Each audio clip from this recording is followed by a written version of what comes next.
I വരുമ്പോൾ was വരും. ഇനി രണ്ടാമത്തെ ടെൻസ് പാസ്റ്റ് കണ്ടിന്യൂസ് ടെൻസ് ആണ്. പാസ്റ്റ് കണ്ടിന്യൂസിൻ്റെ ബേസിക് സ്ട്രക്ചർ വരുന്നത് ഒരു എക്സാമ്പിളിലൂടെ നോക്കുകയാണെന്നുണ്ടെങ്കിൽ ഐ വാസ് വർക്കിംഗ്, ഞാൻ വർക്ക് ചെയ്തുകൊണ്ടിരിക്കുകയായിരുന്നു ഇന്നലെ. ഐ വരുമ്പോൾ വാസ് വരും.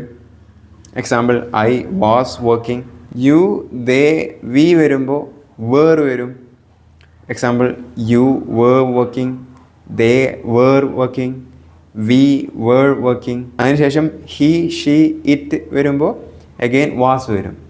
He was working, she was working, it was working.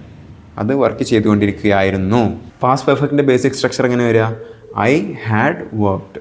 Pronoun I, അതിന് ശേഷം ഹാഡ് വരും.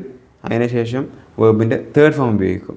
ഇവിടെ ഡിഫറെൻറ്റ് പ്രോനൗൺസ് ഉപയോഗിക്കുമ്പോൾ ഒരു വ്യത്യാസമില്ല, എല്ലാം സെയിം ആണ്. I had worked, you had worked, they had worked, we had worked, he had worked, she had worked, it had worked. Complications ഒന്നുമില്ല, സിമ്പിളാണ്. ഇതിൻ്റെ മീനിങ് ആണ് വളരെ ഇമ്പോർട്ടൻറ്റ്. ഞാൻ ഇന്നലെ 3 മണി ആയപ്പോഴേക്കും വർക്ക് ചെയ്ത് കഴിഞ്ഞിട്ടുണ്ട്. പാസ്റ്റിലെ ഒരു ടൈം എടുത്താൽ 4 മണി എന്നുള്ള ടൈമാണെന്നുണ്ടെങ്കിൽ ആ 4 മണിൻ്റെ മുമ്പേ ഞാൻ വർക്ക് ചെയ്ത് കഴിഞ്ഞു എന്നുള്ളത് എംഫസൈസ് പറയാനാണ് പാസ്റ്റ് പെർഫെക്റ്റ് ടെൻസ് ഉപയോഗിക്കുക. എക്സാമ്പിൾ പറയുകയാണെന്നുണ്ടെങ്കിൽ I had worked before 4 o'clock yesterday. ഇനി അടുത്ത ടെൻസാണ് പാസ്റ്റ് പെർഫെക്റ്റ് കണ്ടിന്യൂസ്. ഇതിൻ്റെ ബേസിക് സ്ട്രക്ചർ വരുന്നത് I had been working. Pronoun ഉണ്ട്, അതിന് ശേഷം ഹാഡ് ബീൻ വരും. അതിന് ശേഷം വെർബിൻ്റെ ING ഫോം ഉപയോഗിക്കും. ഇതിൽ ഡിഫറെൻറ്റ് പ്രോനൗൺസ് വരുമ്പോൾ ഒരു വ്യത്യാസമില്ല. ഏത് പ്രോനൗൺസ് ഇട്ട് നോക്കിയാലും ഈ സ്ട്രക്ചർ ഇതേപോലെ തന്നെയാണ് വരിക.